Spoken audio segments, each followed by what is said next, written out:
يسعد لي اوقاتكم حبايبنا متابعين مطبخ ارابيز. وصفتنا اليوم هي حل النجمات، كتير طيبة ومكونات سهلة. قبل ما ننتقل للمكونات يا ريت تحطونا لايك واشتراك وتفعيل زر الجرس وتشاركوا الفيديو مع الاصحاب. تابعونا على الفيسبوك وعلى الانستغرام. هلا بننتقل للمكونات. نحتاج لكوب طحين متعدد الاستعمالات، كوب سميد ناعم، ربع كوب زيت، 3/4 الكوب حليب، معلقتين سكر، نص معلقة خميرة صغيرة، معلقة كمبودر صغيرة، رشة ملح. وهلا بننتقل لطريقة التحضير. بنضيف الطحين،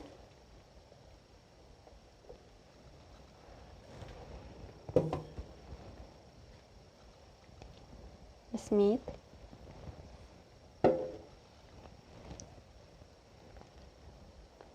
الزيت،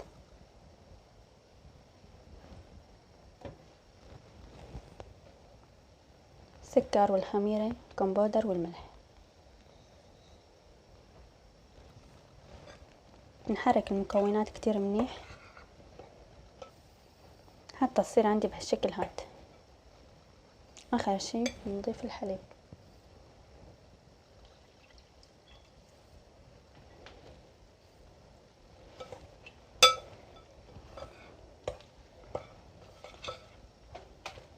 بنحرك المكونات كلها مع بعضها.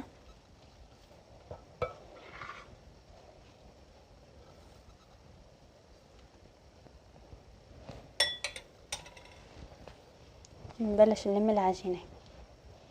العجينة كتير منيح، هيك بتكون عنا العجينة جاهزة والقوام وناعمة.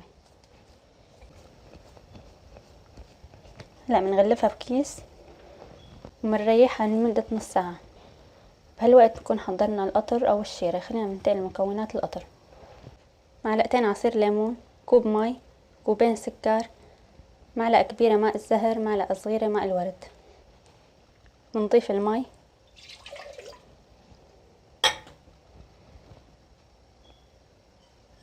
السكر،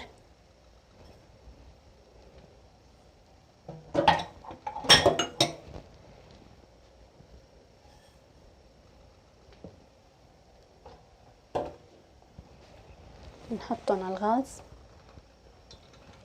حطيناهم على الغاز رح اتركهم حوالي ربع ساعة حتى يغلوا. بعدها اضيف عصير الليمون. بعد ما غلوا حضيف عصير الليمون. رح اتركهم حوالي دقيقتين. بعدها حضيف معلقة كبيرة ماء زهر ومعلقة صغيرة ماء ورد. وهيك بكون عنا القطر جاهز. وهلأ بعد ما تركناهم دقيقتين رح اضيف معلقة كبيرة من ماء الزهر،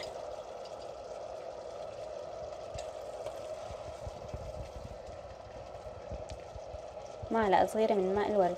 وهيك بكون عنا القطر جاهز. هلأ بننتقل لطريقة فرد العجين. بعد ما ريحنا العجين نص ساعة رح نبلش نشكلها.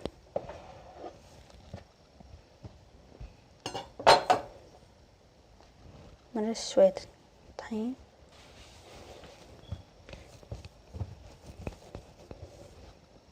هيك بعد ما فردنا العجينة نبلش نشكلها.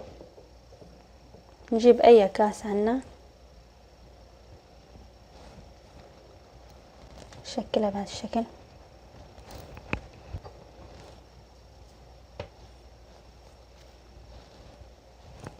بعد ما خلصنا تقطيع صارت عنا بالشكل هذا. وبالنسبة للحشو انا رح احشيها قشطة.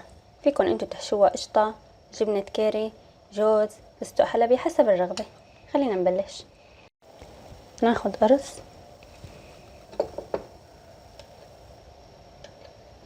نحط القشطة بالنص، سكر اول شي من النص،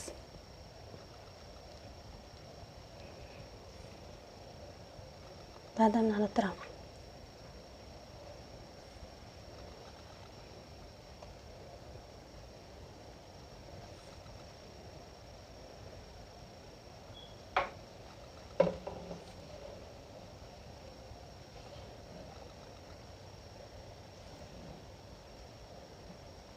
سكرها كتير منيح.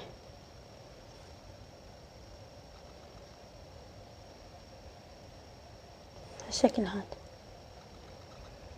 هلا رح اعمل وحدة تانية قدامكم. نحط القشطة،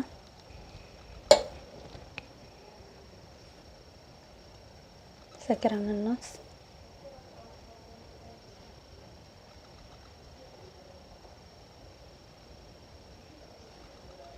بعدها من الأطراف.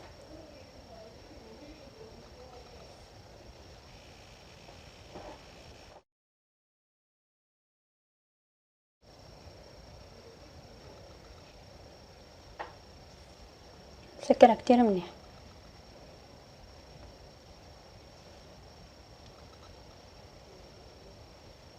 الشكل هاد.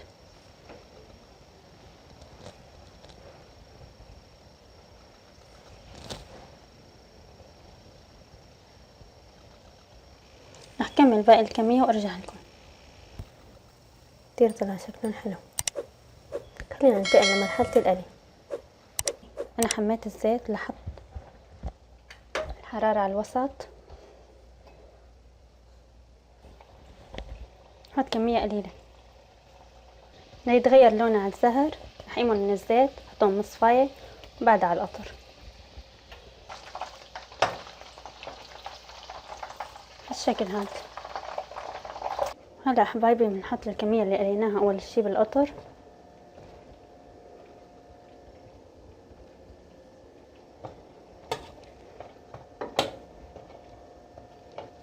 خلينا نشغله دقيقة دقيقتين. حبايبي بكل وجبة بنقليها بنصفيها وبنحطها بالقطر. هلا بنرفعهم على صحن التقديم. نكمل باقي الكمية. نشوفكم مرحلة التقديم. وهلا وصفتنا صارت جاهزة مثل ما شفتوا، كتير شهية ومنظرها كتير حلو. بنصحكم تجربوها. اذا عجبكم الفيديو حطوا لنا لايك وفعلوا زر الجرس مشان يوصلكم كل وصفة جديدة بنزلها. شاركوا الفيديو بين الاصحاب حتى تعم الفائدة. تابعونا على الفيسبوك وعلى الانستغرام. يعطيكم الف عافية وصحة وهنا.